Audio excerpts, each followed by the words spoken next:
최근에 직장인들을 상대로 직장 생활하면서 화병을 앓은 적이 있는가? 직장 생활이 힘들어가지고 극심한 스트레스, 화병을 앓은 경험이 있느냐 하는 질문을 하니까 90.2%가 있다, 이렇게 대답을 했습니다. 한국 사람에게만 있는 특별한 병이 있죠. 화병이라고 하는 게 있습니다. 근데 살아오면서 힘들었던 여정들이 한 번씩 이렇게 받치는 거예요. 이게 화병인 것 같습니다. 올라갔다 내려갔다 하는 게 있어요. 그럴 정도로 이제 이 직장 생활을 하면서 이런 화병을, 극심한 스트레스를 경험한 적이 있다. 근데 90.2%가 그렇게 대답을 했는데, 그럼 왜 그런 극심한 스트레스, 화병 이걸 경험했느냐? 보통 보면은 업무의 과다, 아니면 업무를 과다할 정도로 맡아서 하면서 반드시 해야 할 게 뭐냐면은 업무의 성과를 내는 겁니다. 성과를 내야 되니까 그런 부분에 대한 스트레스가 굉장하거든요. 저도 직장 생활을 해봤습니다. 그런데 업무에 대한 과다한 업무와 업무에 대한 성과, 여기에 대한 어떤 스트레스는 24.9%밖에 되지 않습니다. 오히려 63.8%가 회사 내의 인간관계에 따른 갈등 때문에 그런 화병, 극심한 스트레스를 겪었다, 또 겪고 있다, 이렇게 대답을 했다는 것입니다. 그러니까 이 극심한 스트레스를 받는 부분들이 뭐냐면은 관계라는 것이에요. 관계 때문에 사람들이 이 직장 생활을 하면서도 그런 극심한 스트레스를 받고 한국 사람 특유의 이 화병도 생기고 그런다는 겁니다. 사랑하는 여러분, 제가 오늘 말씀을 시작하면서 관계라는 주제로 지금 이야기를 하고 있습니다. 오늘 우리가 읽은 말씀이 바로 주제가 관계이기 때문입니다. 누구와 누구의 관계냐면은 남편과 아내와 남편의 관계에 대해서 오늘 우리가 읽은 말씀이 가르쳐주고 있는 것입니다. 그러면은 오늘 남편과 아내의 관계에 대해서 성경이 말씀하고 있는 이 내용을 여러분 잘 들으시면서 큰 은혜가 임하고, 그리고 큰 지혜가 임하고, 큰 깨달음이 임하기를 주님의 이름으로 축원합니다. 사랑하는 여러분, 오늘 우리가 읽은 말씀은 이렇게 시작하지요. 3장 1절 말씀이, 아내들아 이와 같이 자기 남편에게 순종하라. 이는 혹 말씀을 순종하지 않는 자라도 말로 말지 않고 그 아내의 행실로 말미암아 구원을 받게 하려 함이니. 아멘. 이 말씀은 아내가 남편에게 무조건적으로 순종해라, 이런 말씀이 아닙니다. 이 말씀의 뜻은, 우리가 주목해야 하는 것은 하나님의 창조의 질서를 우리가 잘 따라야 한다, 이 말씀입니다. 하나님의 창조의 질서에 잘 순종해서 하나님의 말씀 앞에 순종하는, 하나님의 말씀 앞에 순종하는 아내의 모습을 통해서 남편이 구원받도록 해야 한다, 이 말씀입니다. 아멘입니까? 하나님의 말씀 앞에 순종하는 이 아름다운 모습을 통해서, 하나님의 창조의 질서에 따라서 하나님 말씀 앞에 순종하는 이 아름다운 모습을 통해서 내 남편이 구원받는 역사가 일어나게 해야 한다는 것이에요. 사랑하는 여러분, 하나님께서 온 천지를 어떻게 창조하셨습니까? 말씀으로 창조하셨습니다. 말씀이 있기 전에는 세상은 아무것도 없었어요. 빛이 있으라, 이 말씀이 있은 후에 빛이 생겼습니다. 해와 달과 별과 바다와 모든 육축들 다 마찬가지입니다. 하나님 말씀이 있고 그 다음에 이 존재들이 다 생겨난 것 아니겠습니까?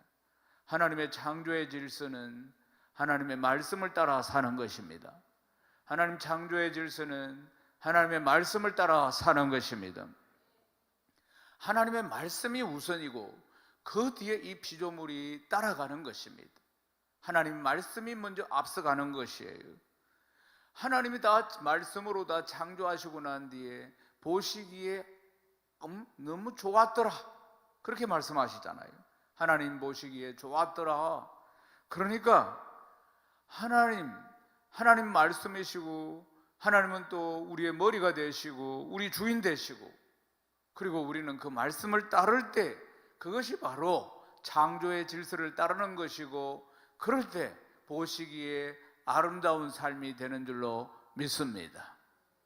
사랑하는 여러분, 보시기에 너무 좋았더라.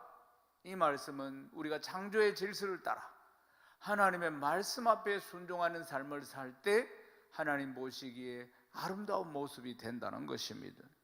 말씀이 내 인생의 주인이 되고 말씀이 내 가정의 주인이 되어야 할지인데, 반대로 내 가정에 말씀이 내 주인이 아니고 내 가정에도 말씀이 주인이 아니면은 다른 어떤 것들이 내 가정의 주인을 차지하고 있다면은 이 가정은 불화가 생기는 것입니다. 하나님의 창조의 질서를 벗어났기 때문에. 말씀이 주인이 되지 못할 때, 내 인생의 주인이 되지 못하고 말씀이 내 가정의 주인이 되지 못할 때 창조의 질서를 어겼기 때문에 다툼이 일어나는 것입니다. 성경은 아담을 하나님이 먼저 지으시고 돕는 배필로 하와를 지었다고 말씀하고 있습니다. 그래서 이 질서를 따라서 아내는 남편에게 순종하는데, 그보다도 먼저 말씀의 다스림을 받는 가정이 되어야 하는 줄로 믿습니다. 우리 가정들이 다 말씀의 다스림을 받는 가정이 되어야 한다는 것입니다. 먼저 말씀 앞에 순종하는 모습을 보여서 이 말씀이 우리 가정을 온전히 통치할 수 있도록 해야 한다는 것입니다. 사랑하는 여러분, 말씀이 힘입니다. 아멘이십니까? 하나님의 질서를 따라 살아가는 것, 그것이 놀라운 힘인 것입니다. 하나님의 질서가 뭡니까? 모든 삶의 우선순위가 하나님의 말씀이 되고 그 말씀 앞에 순종하는 것이 바로 놀라운 힘인 줄로 믿습니다. 가정을 변화시키고 사람을 변화시키는 힘이 뭡니까? 사랑하는 여러분, 우리 가정에 문제가 있든지 아니면 셀가족, 영적인 가족들에게도 문제가 있든지 문제가 있으면 그 해결하는 방법은 딱 하나입니다. 하나님의 질서를 따라서 하나님의 말씀 앞에 순복하는 가정이 될 때 가정의 문제는 사라지고 가정은 회복될 줄로 믿습니다. 이것이 하나님의 창조의 질서인 것입니다. 교회를 연구하는 학자들은 교회의 성 비율이 남자와 여자 비율이 보통 7대3 정도 된다고 합니다. 여성이 70%, 남자가 한 30%. 우리 교회도 그렇습니다. 어느 교회든지 다 보면 다 훨씬 여성들이 많습니다. 그러니까 여성의 역할이 가정 안에서 얼마나 중요한가 하는 것입니다. 오늘 베드로 사도가 보내는 편지 속에도 이런 내용들이 나오는 겁니다. 이 편지를 받는 사람들은 소아시아 지역에 살고 있는 그리스도인들입니다. 그러니까 소아시아에 흩어져서 그들이 핍박을 피해서 지금 살아가고 있는데, 그 지역에도 기존의 현지인들이 믿는 종교가 있었어요. 종교가. 근데 이제 그들이 뭐 샤머니즘이든지 토속 신앙이든지 뭐 이런 종교들이 원래 있었단 말이죠. 원래 있었는데 이 흩어진 나그네를 통해서 예수를 믿게 되죠. 주로 남자가 먼저 믿습니까? 아내가 먼저 믿습니까? 아내가 먼저 믿지. 아내가 먼저 믿습니다. 그러니까 이 기독교를 아내들이 먼저 받아들이는데, 그 당시 2000년 전에 아내들은, 그러니까 여성들은 인권이 없습니다. 그런 상태에서 남편과 다른 종교를 가진다, 이건 남편이 받아들이지 않는 것입니다. 그것 때문에, 예수 믿는 것 때문에 얼마나 많은 핍박과 박해를 받았는지 모릅니다. 2000년 전은 그렇다 치고 지금 2021년을 살아가는 우리는 그렇지 않습니까? 믿지 않는 아내, 믿지 않는 남편, 믿지 않는 상급자들, 직장에 실제로는 많은 어려움을 겪습니다. 오늘 이 시대에도 역시 마찬가지로. 사랑하는 여러분, 이 문제들 앞에서 우리가 기억해야 하는 것은 순종의 도리, 하나님의 창조의 질서, 하나님의 말씀 앞에 순종하는 도리를 우리는 끝까지 붙들어야 하는 것입니다. 아멘이십니까? 사람에게 순종하는 것이 아니라 하나님 말씀 앞에 순종하는 것 말이에요. 사랑하는 여러분, 우리가 하나님의 말씀 앞에 순종하는 모습, 하나님의 창조의 질서 앞에 순종하는 이 모습을 통해서 하나님을 사랑하는 참 모습을 보여주게 되는 것입니다. 믿지 않는 남편이나 믿지 않는 아내나 믿지 않는 직장의 상사들도 역시 우리가 진짜 믿음의 사람인지 아닌지를 찔러 봅니다. 진짜 예수 믿는 사람인지 아닌지 건드려 본다 그 말이에요.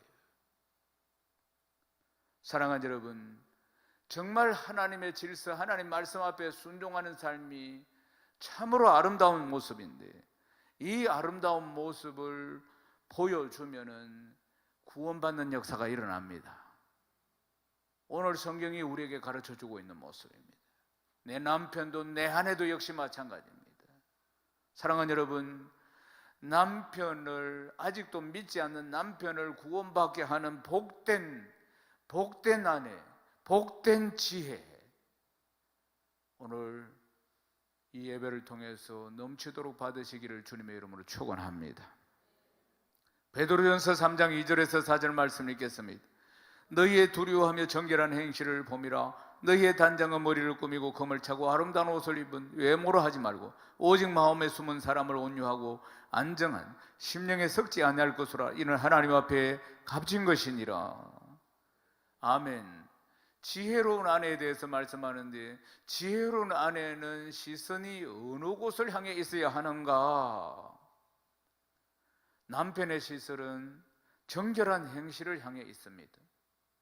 사랑하는 여러분, 지혜로운 아내는 남편의 시선이 어디에 가 있는지를 잘 알아야 한다는 겁니다. 그런데 지혜롭지 못한 아내들은 자신의 머리를 꾸미고 검을 차고 아름다운 옷을 입고 그냥 외모만 꾸미기에 바쁘다. 성경은 오늘 그렇게 말씀합니다. 그런데 지혜로운 아내는 정결한 행실로 그 사람을 꾸미는데 돈과 시간을 막대하게 투자하는 게 아니라 오직 마음에 숨은 사람, 속 사람을 아름답게 가꾸기 위해서 노력하는 아내가 지혜로운 아내라고 말씀하는 것입니다. 그리고 온유함과 안정함을 갖는 것이라고 했습니다. 온유함이 뭐냐면 친절하고 부드럽고 자상함을 말하는 것입니다. 딱딱하고 화가 나 있고 다투기를 좋아하고 악의가 있고 이런 모습하고는 전혀 다른 모습이겠습니다. 안정합니다. 안정한다는 것도 흔들리지 않고 늘 평안함을 말씀하는 것입니다. 사랑하는 여러분, 아직 믿지 않는 남편이 무슨 말을 하거나 행동을 하더라도 우리가 하나님이 세우신 창조의 질서에 순종하는 모습에는 요동이 없어야 하는 줄로 믿습니다. 무슨 소리를 한다 할지라도 내 믿음을 잘 지키고 말씀 앞에 순종하는 모습을 보여야 한다는 것입니다. 사랑하는 여러분, 우리 믿는 사람은 세속적인 가치관을 쫓는 것이 아니라 이런 영적인 것들, 하늘의 지혜들을, 이것을 추구해서 하나님 앞에 값진 것을 소유하는 아내가 되어야 하는 줄로 믿습니다. 아멘이십니까? 요한일서 3장 18절도 읽겠습니다. 자녀들아, 우리가 말과 혀로만 사랑하지 말고 행함과 진실함으로 하자. 아멘. 말과 혀로만 사랑하지 말고 행함과 진실함으로 해야 된다고 말씀합니다. 사랑하는 것은 말과 혀로만 하는 게 아니고 행함과 진실함이라고 말씀합니다. 변화된 가정, 구원받은 가정, 이걸 꿈을 꾼다면 우리는 진실하게 행함으로 나타내 보여줘야 하는 줄로 믿습니다. 사랑하는 여러분, 베드로는 늘 하늘에 소망을 두고 하나님께 소망을 두고 살아가는 나그네처럼 살아가고 있는 이 그리스도인들에게 대해서, 그리고 이 부녀들에 대해서 이렇게 말씀을 합니다. 그러니까 하나님을 경외하며 하나님을 섬기며 살아가는 거룩한 삶을 성별되게 살아가는 부녀자들에게 소망을 더욱더 하나님께 두어야 하고, 하나님께서 주신 약속의 말씀을 믿고 잘 붙들어야 하고, 그 믿음 안에서 순종하는 생활을 해야 된다, 이렇게 말씀하는 것입니다. 그 대표적인 생활 양식이 그러니까 남편에게 순복하는 것이라고 했습니다. 이 부녀들의 대표적인 인물로 한 사람을 이야기하는데 아브라함의 아내 사라를 들어서 베드로 사도가 지금 설명을 하고 있습니다. 베드로전서 3장 6절입니다. 사라가 아브라함을 주라 칭하여 순종한 것 같이 너희는 선을 행하고 아무 두려운 일에도 놀라지 아니하면 그의 딸이 될 것이니라. 아멘. 아브라함의 일생에 대해서는 여러분 약속의 땅으로라는 시리즈 말씀을 통해서 여러분 은혜를 많이 받고 아브라함의 전 인생을 우리가 돌아보았습니다. 그래서 아브라함의 전 인생이 뭡니까? 하나님의 말씀의 부르심 앞에서 말씀 앞에서 순종하는 삶을 살아가는 것이고 하나님의 말씀의 인도하심을 받아서 살아가는 삶이 바로 아브라함의 삶이었고, 그리고 아브라함 곁에는 아내 사라가 있었다는 거 아니겠습니까? 사랑하는 여러분, 사라가 어떤 모습으로 아브라함을 대했는가에 대해서 베드로 사도가 설명을 합니다. 아브라함을 사라가 주라고 불렀다는 겁니다. 주인 주자, 주인이라고 그렇게 불렀다는 것입니다. 아내가 남편을 주라고 부르는 것은 그 당시의 문화였습니다. 그 당시의 문화는 아내가 남편을 주라고 부르는 거예요. 근데 사라가 주라고 호칭했을 때 그때 주여, 주인이여 이렇게 부르는 것은 그 뜻 안에는 순종이 있는 겁니다. 베드로 당시에 주라는 말이 뭐냐면은 키리오스가 주입니다. 그러니까 헬라어로 키리오스인데, 그러니까 이 제국의 시민들이 황제를 부를 때 키리오스, 노예가 주인을 부를 때 키리오스 이렇게 불렀다 그 말입니다. 무슨 뜻입니까? 철저하게 순종하겠다 이런 뜻입니다. 그럼 사라가 아브라함을 주라고 불렀다 그 말입니다. 이것은 하나님의 질서에 순종하는 모습인 것입니다. 베드로는 아내가 남편에게 순종하는 것을 선을 행하는 것이라 이렇게 말씀하고 있습니다. 사랑하는 여러분, 선이 뭡니까? 지금 아내가 남편에게 순종하는 것은 선을 행하는 것이라고 했어요. 선이 뭡니까? 이 선이라는 것은 윤리, 도덕, 관습에서 나온 게 아닙니다. 이 선이라는 것은 오직 하나님께서 뜻하시고 기뻐하시는 일이 선을 이루는 것입니다. 하나님께서 뜻하시고 기뻐하시는 일이 선을 이루는 것입니다. 그러니까 아내가 남편에게 순종한다는 것이 윤리나 도덕이나 관습에 따른 순종이 아니라는 겁니다. 아내가 남편에게 순종한다는 것은 하나님의 말씀 앞에 순종하여서 이루어진 행동인 것입니다. 하나님 말씀 앞에 순종함으로 이루어진 행동이라는 사실을 사도 베드로는 한 번 더 지금 강조하고 있는 것입니다. 아멘이십니까? 네. 3월 8일이 어떤 날인지 아십니까? 3월 8일은 달력을 펼쳐보면 빨간 칠이 안 되어 있습니다. 근데 이 날은 세계 여성의 날입니다. 세계 여성의 지위를 향상시키기 위해서 1975년에 유엔이 정한 기념일입니다. 이 날은 어떻게 시작되었느냐 하면 1908년 3월 8일 날 뉴욕에서 황광장에 한 5천 명의 여성 노동자들이 시위를 하면서 이제 그때부터 시작이 된 것입니다. 여성들이 뭘 외쳤느냐 하면 우리에게 빵과 장미를 달라 이러면서 외쳤습니다. 빵이 뭡니까? 그러니까 임금을 제대로 달라, 저임금이니까 여성들이 남성에 비해서는. 그리고 장미를 달라, 참정권을 달라, 이러한 뜻이었습니다. 이때를 계기로 해서 이제 여러 나라에서 이런 운동들이 일어나기 시작하고, 그리고 1975년도에 유엔에서 세계 여성의 날이 공식적으로 3월 8일로 지정되었습니다. 우리나라는 2018년부터 3월 8일이 여성의 날로 공식적으로 지정이 되었습니다. 그러니까 여성 인권이 계속 성장해 왔다는 것입니다. 2007년도에 이슈가 뭔지 아십니까? 매 맞는 남편. 이제 인권이 얼마나 매 맞는 남편이 이게 화제가 되기도 했던 한 해였습니다. 사랑하는 여러분, 우리가 지금 이 말씀을 들으면서 기억해야 할 것은, 우리가 순종하는 것은 하나님의 말씀 앞에 순종하는 것임을 기억해야 하는 것입니다. 아멘이십니까? 말씀이 우리 가정을 통치하도록 먼저 우리가 하나님의 말씀 앞에 순종함으로 남편에게 순종하는 것임을 기억해야 합니다. 사랑하는 여러분, 이것이 바로 하나님이 기뻐하시는 선을 이루는 것입니다. 그러면은 또 오늘 말씀해 보면은 하나님은 아내에게만 남편에게 순종하라 이 말씀을 주신 게 아닙니다. 남편에게도 지금 명령하십니다. 베드로전서 3장 7절 말씀 읽어봅시다. 남편들아 이와 같이 지식을 따라 너희 아내와 동거하고 그를 더 연약한 그릇이요 또 생명의 은혜를 함께 이어받을 자로 알아. 기이 여기라. 이는 너희 기도가 막히지 아니하게 하려 함이라. 아멘. 남편들에게 주시는 말씀도 보십시오. 남편들아 이와 같이 이렇게 말씀이 연결이 됩니다. 그러니까 앞에 설명한 거 그대로, 그러니까 아내에게 적용했던 원칙을 남편들도 그대로 적용을 해야 된다 이 말씀인 것입니다. 무슨 뜻입니까? 말씀이 우리를 주관하게 해야 한다는 겁니다. 말씀이 우리의 삶을 주관하게 해야 한다는 것입니다. 우리 가정에 하나님의 말씀이 우리 가정을 주관하게 해야 한다는 것입니다.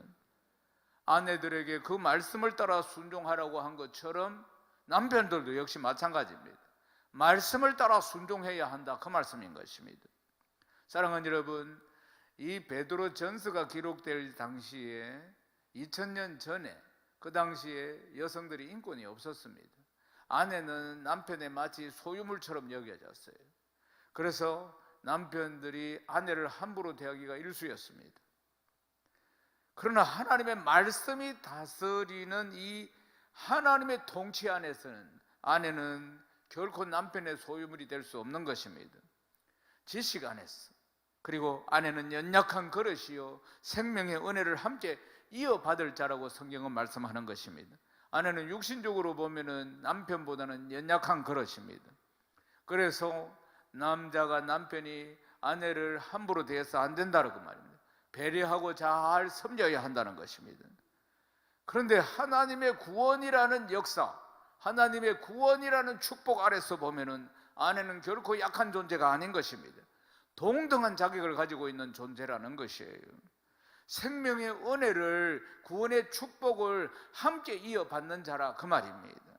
오히려 믿지 않는 남편을 인도해서, 믿음이 약한 남편을 인도해서 구원의 축복, 믿음의 축복을 누리게 만드는 능력을 가진 자들이 오히려 여성들이라고 볼 수가 있겠습니다. 그러니까 남편들이 아내를 귀하게 여겨야 합니다. 자기 몸처럼 귀하게 여겨야 하는 것입니다.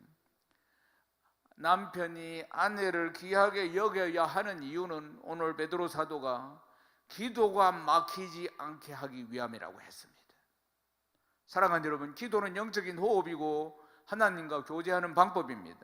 그런데 아내를 멸시하거나 아내와 불화하거나 아내를 핍박하거나 그러면은 하나님께 드리는 기도가 될 수 없다는 것입니다. 하나님께 드리는 기도가 상달이 안 된다 그 말씀입니다. 그로 인해서 아내의 마음을 황폐하게 만들면은 그러면은 오히려 기도에 방해가 되는 것입니다. 사랑하는 여러분, 이제 말씀을 마치겠습니다. 오늘 이 말씀이 우리에게 어떤 깨달음을 줍니까? 오늘 이 말씀이 남편과 아내와 남편이 서로에게 어떤 영향을 끼쳐야 하는지에 대해서 말씀하고 있는 겁니다. 사랑하는 여러분, 아내는 하나님의 말씀 앞에 순종하고 하나님의 창조의 질서대로 가정의 질서가 말씀이 주인된 모습이 되도록 만들어야 하는 것입니다. 우리 가정의 주인은 하나님의 말씀인 것입니다. 남편은 기도가 막히지 않도록 아내를 귀하게 여겨야 한다는 것입니다. 아내를 귀하게 여기지 않고 아내를 소홀히 여기면 기도줄이 막히는 것입니다. 남편과 아내는 결론적으로는 진실한 동력자라 그 말입니다. 진실한 동력자. 진실한 동력자가 되어서 가정을 하나님께서 기뻐하시는 예배의 공동체로 잘 만들어 가야 하는 것입니다. 아멘이십니까? 남편과 아내가 진실한 동력자, 진실한 동력자가 되어야 하는 이유는 남편도 아내도 가정의 주인이 될 수 없기 때문입니다. 가정의 주인은 하나님이십니다. 우리 가정의 주인은 하나님이십니다. 하나님의 인도하심과 하나님의 통치하심 속에 순종하는 진실한 예배 공동체가 바로 우리 가정이 되어야 한다는 것입니다. 사랑하는 여러분, 남편을 사랑으로 섬기고 그래서 구원의 길로, 믿음의 길로 인도하는 귀한 역사가 가정마다 일어나기를 주님의 이름으로 축원합니다. 아내를 귀하게 여기고 하나님을 가정의 주인으로 모시고 늘 승리하는 아름답고 행복하고 복된 가정 되시기를 주님의 이름으로 축원합니다. 축원합니다.